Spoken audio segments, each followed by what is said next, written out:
Hello, everybody. This is Dom Limited here again tonight, and we had another interesting topic that came up. Well, let's take a look at the question screen here. There's actually quite a few people that have asked the question: what to do about Windows 7 being out of support? Well, unfortunately, there's not a lot you can do about it. I had a good long run of 10 years. I like the operating system personally. It was easy to use. The GUI interface was excellent. Windows 10 does take a little getting used to, so it's something that you're just going to have to embrace. And if you don't really like Windows 10, it could potentially become a Mac user, switch to a Macintosh computer, or if you got a Windows computer and you don't want Windows 10, might I suggest give either Linux Mint a try or Ubuntu. Some of those resources work really well, and from some of the research I've been doing, potentially you might even be able to play some games or do some gaming on like Linux Mint. I would have to look further into it. If anybody else in the viewing audience wanted to know more about it, but for right now, with Linux, it's actually come a long ways.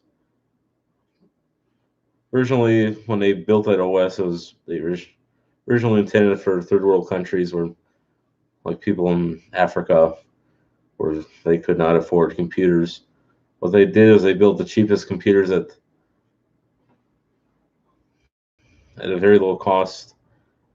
Even though people in Africa don't have houses, they don't even have running water or electricity, but yet the cool and interesting fact is they got computers and they got smartphones and tablets and smart TVs and yet they don't have running electricity. All they have are generators. Well, not everybody is off the grid. There's some people that do have electricity in their huts, but a lot of them they don't even have actual structural built buildings. So, well, not to get off tangent about Windows 7 here, but so with Windows 7, what's going to happen is you may already know this already, but they're not going to continue security updates. They're not going to any firmware, any general updates. On January 14th of 2020, they're pulling the plug on it. But with Windows 10, there's a lot of great features to it. I would have to say one of my most favorite features at this particular moment is if you want to set an email account up using Microsoft Mail, it's actually a lot easier than it was in previous versions of Windows. So, for instance, if you got an Outlook account, you just punch your email address and password, your display name, and Windows 10 will take care of the rest. I would say within the last 2 years, I've started kind of using Windows 10. When it first came out, I would not even touch it. I maybe played with it in VirtualBox and VMware and used it in college. But as far as that goes with Windows 10, it's got potential. But a lot of people have asked me, well, what do you do about the privacy issues? Well, that's kind of a gray area. Because there was one viewer on my one forum asked me, is there a way that you can permanently ban Microsoft from accessing your personal files, photos, any information on how to use your computer? Well, this is actually a very hard question to answer. Even though that there's privacy settings that you can turn off, it doesn't necessarily mean that when you turn them off that there's still a back door. There's got to be other access. If the NSA and the CIA have couldn't access your computer, then anybody in third world countries would be able to, or people from Microsoft would be able to. Your FBI agents would be able to. And it's really actually not that extremely complex on how they do that either. It's just a matter of IP addresses, security protocols, port addresses. So it's just to throw that out there. Don't do anything unquestionable because they're watching. So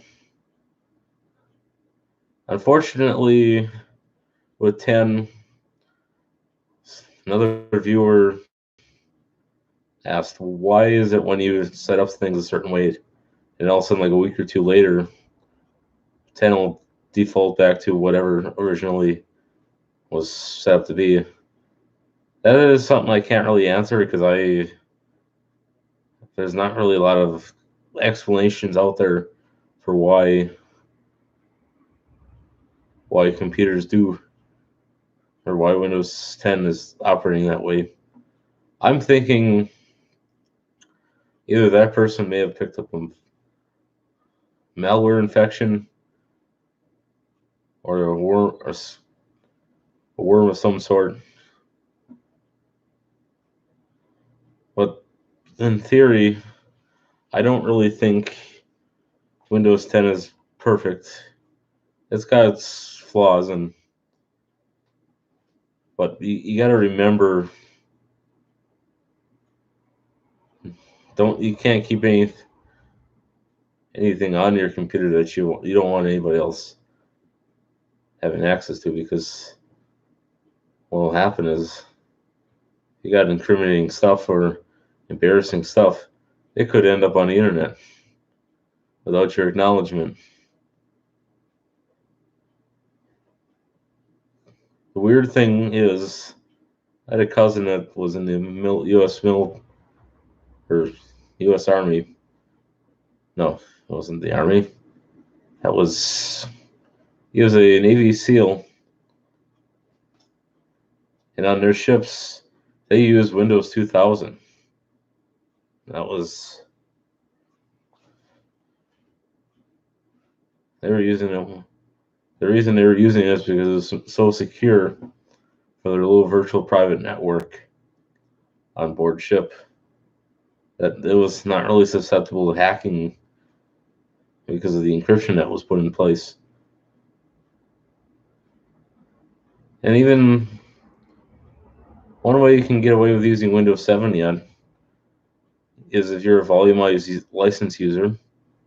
There is you got to pay like an X amount of dollars per site license and how many computers you have on your domain. I guess there are going to be paid support that you have to. But honestly, if like in a hospital setting or in a factory setting where you have computers that are not hooked up to the internet, then there's really no reason to upgrade to 10. There's some places that are still using Windows XP. There's some places that are using Windows 98, 95, NT, Windows 3.1, DOS even. Those machinery like that's not hooked up to the internet, where it's strictly operating a piece of equipment like X-ray or CNC machine or a laser engraver or something that does not require an internet connection or require any internet updates, then you can get away with not upgrading.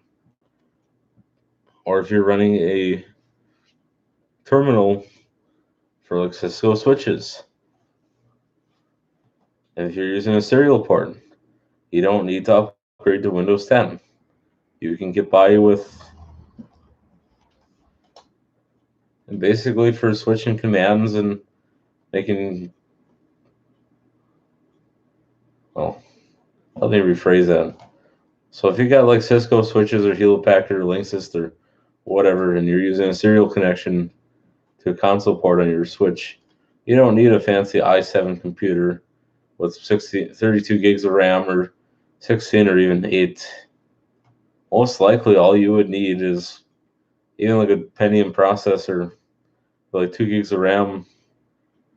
And if you just left that console open all the time and occasionally went in and reboot it or changed something, you don't need that powerful of a computer for that or to be on the internet.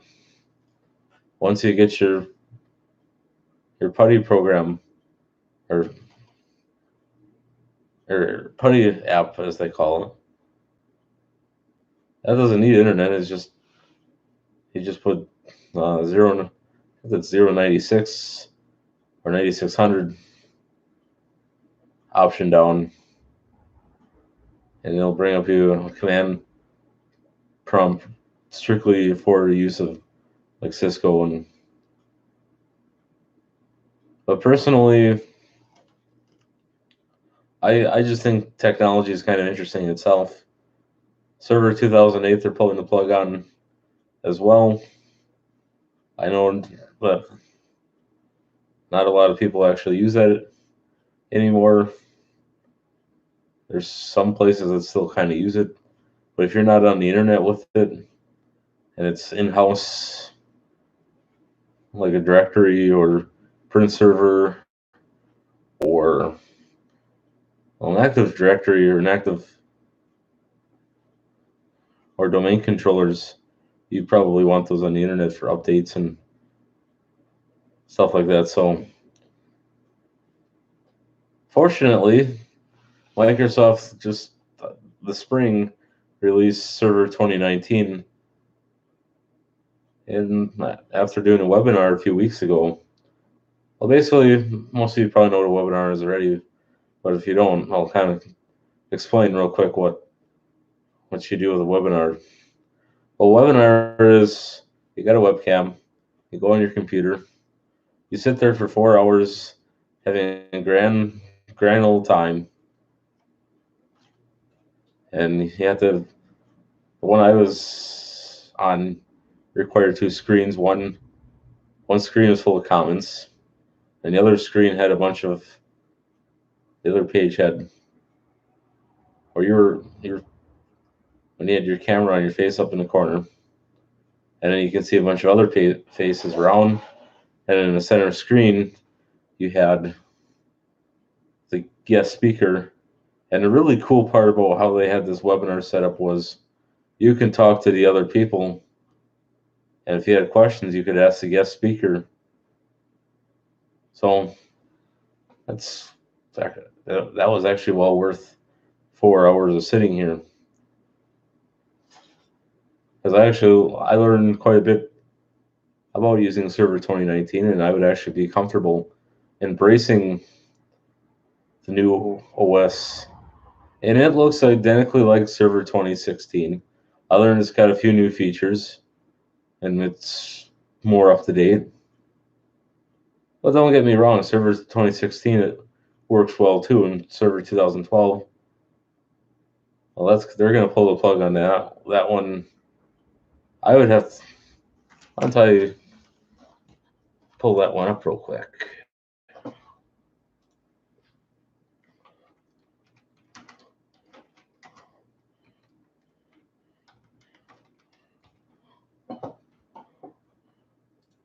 Okay, we're gonna pull the plug or pull up when they're pulling or the data sheet for all. Server 2008 and SQL Server 2008. They're gonna pull the plug.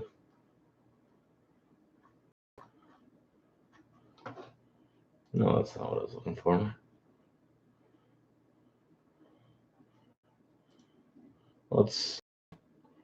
Okay, here we go.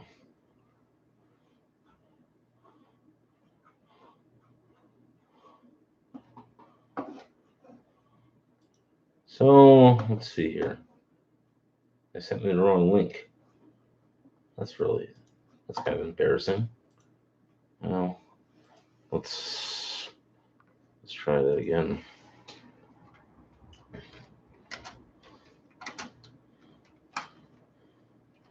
End of life, Windows 7.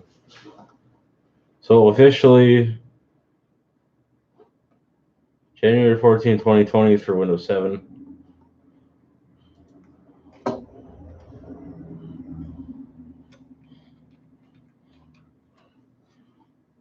Server 2008. There's also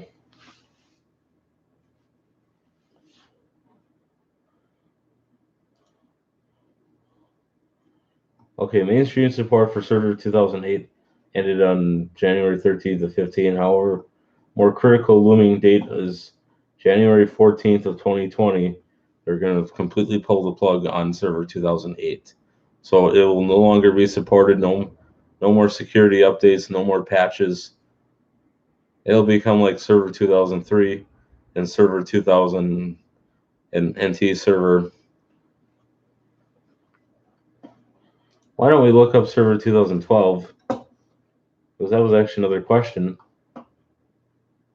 October 10th of 2023, they're pulling. Oh, I'm sorry.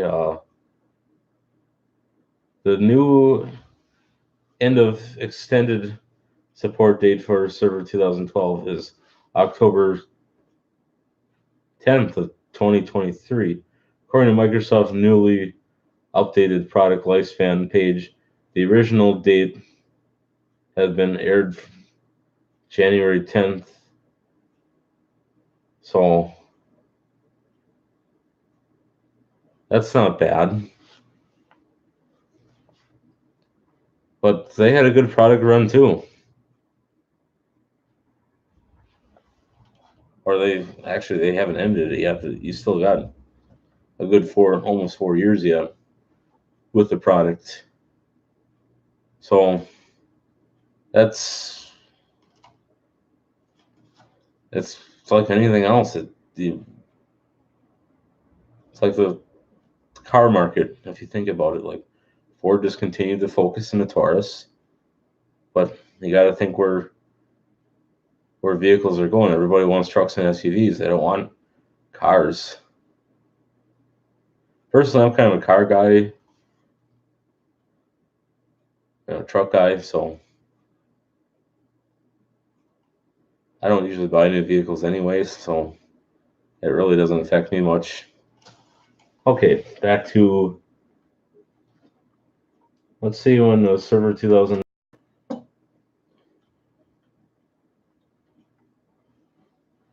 No, not 2013, 2016.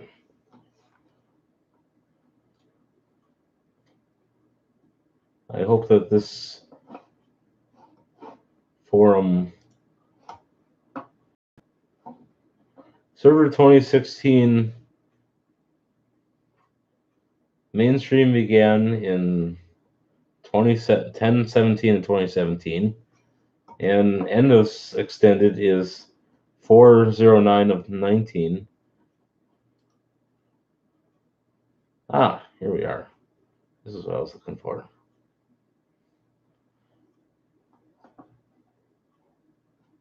So server mainstream began that was 10/17. End of mainstream support is 1/11/22 will end the mainstream, and then end of extended support, and when they're going to pull the plug on it is 1/11 of 2027. And semi-annual channel update 1709 was released on 10/17/17, and that they're gonna pull the plug on. Well, they already did pull the plug on that version. So the 1803, they're gonna pull the plug in November 12th of 2019. So if you're on 1803, the semi-annual channel 1803, you don't have a lot of time before that expires. So just to throw that out there. And let's take a look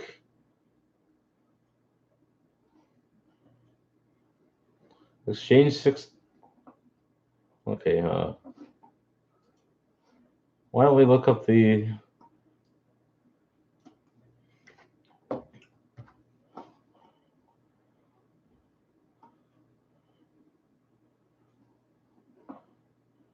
November 13th of 2018 as Windows Server 2020 or Windows Server 2019 is based on Windows version 18.9 code bases removed from distribution at the time, but was re-released on November 13th of.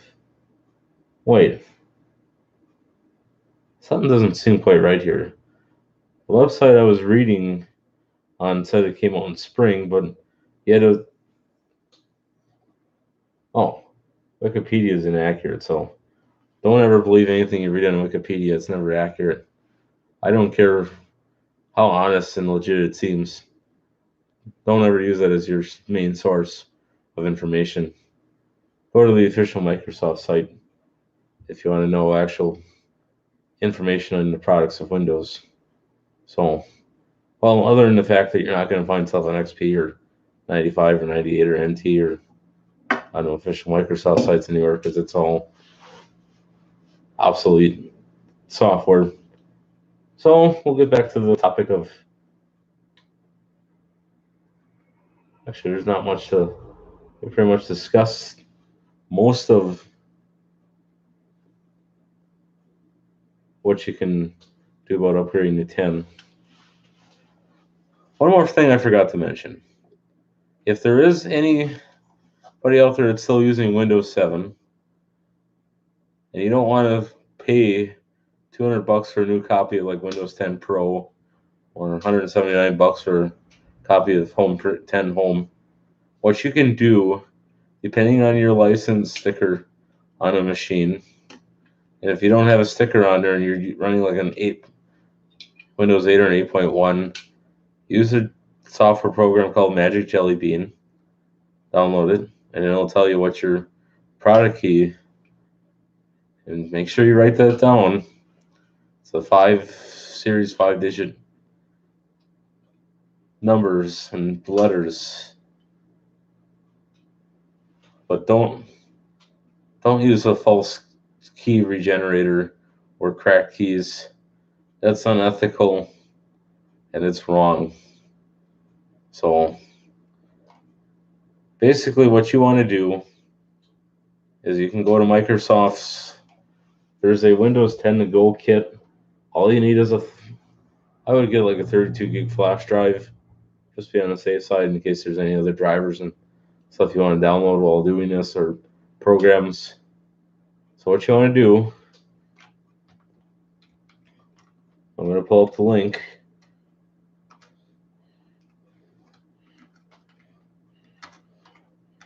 Windows 10 to go, USB. So what you do is you go to Google and you type in USB to go.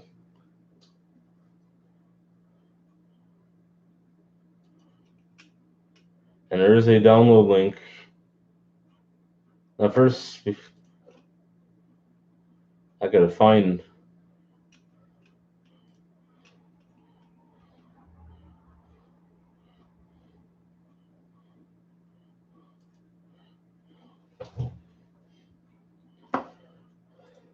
Sorry about this, folks. I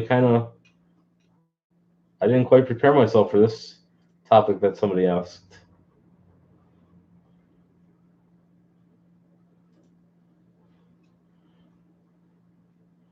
So basically, like I said, get yourself a flash drive. And I'm trying to find the link that I was using a while ago for doing.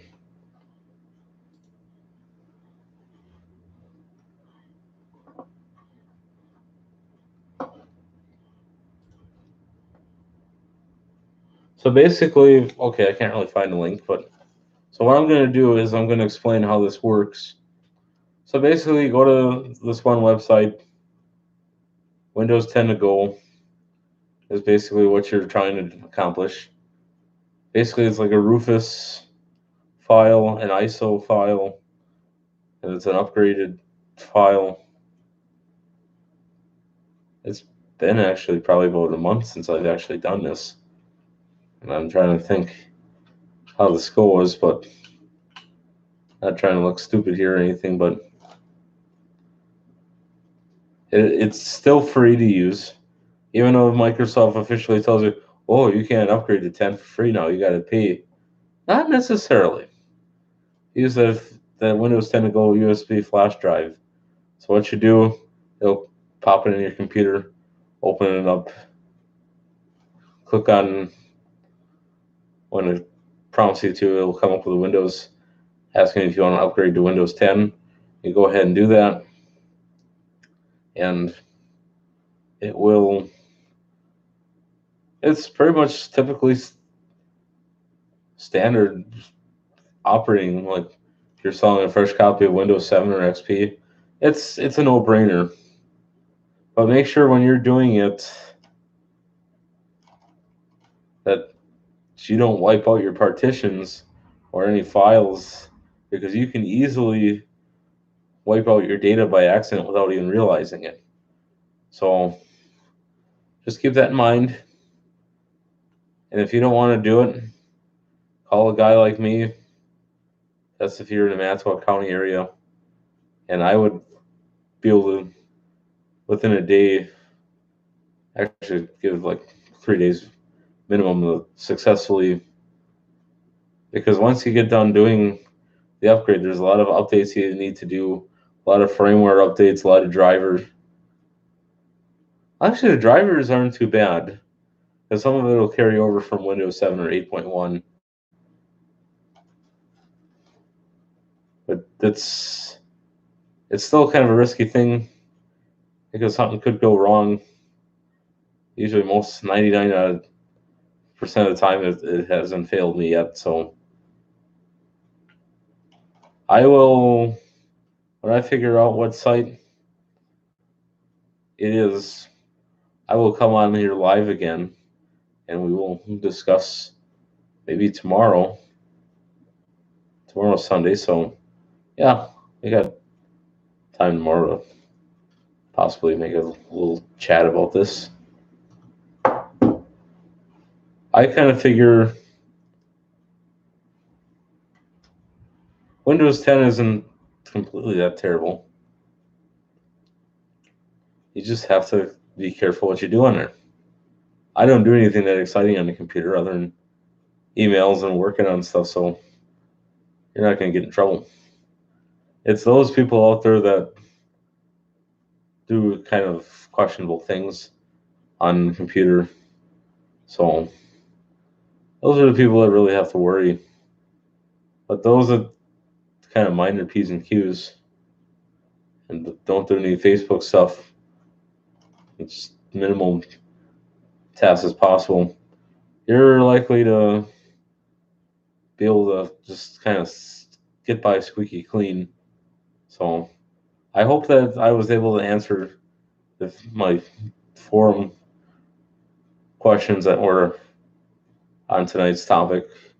Now, we're not going to be doing a video every night, but if I get enough questions that pile up in the inbox, I will, at random times, make a live feed, or live video rather. When you do things at a set time, it's not that fun. But if you switch things up and you just randomly do things at the spur of a moment, it makes life a little more interesting. So I will see you next time then. Take care, and we'll chat again maybe tomorrow, depending on if everything goes well with finding my results.